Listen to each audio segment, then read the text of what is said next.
Suddenly I'm lost, candle in the wind. I'm tired, I wanna see. For all that's to say, I wanna show you just one thing. And I thought, no,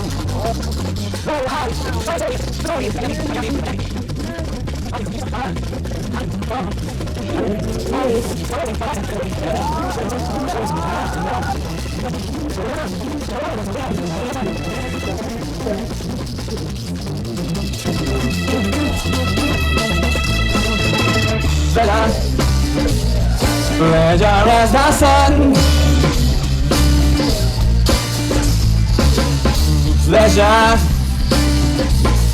Pleasure as the sun. Pleasure as the sun fade away. Pleasure as the sun fade away. Pleasure as the sun fade away. Pleasure as the sun fade away.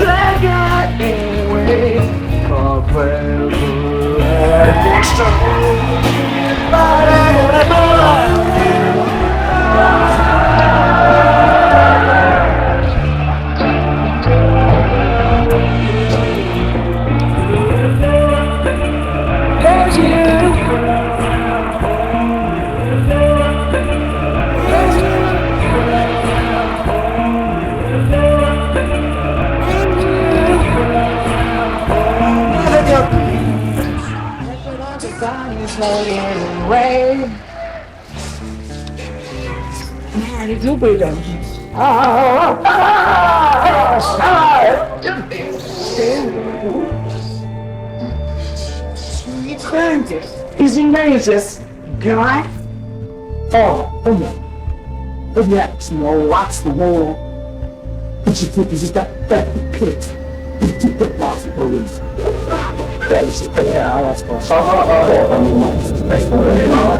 We sometimes find the fear of what could happen is making nothing happen in your life. Come down here. It's making nothing happen. Seeing names in your eyes, I'm seeing it. Outside your eyes,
YouTube videos where there's now this AI engine, and it's fairly new.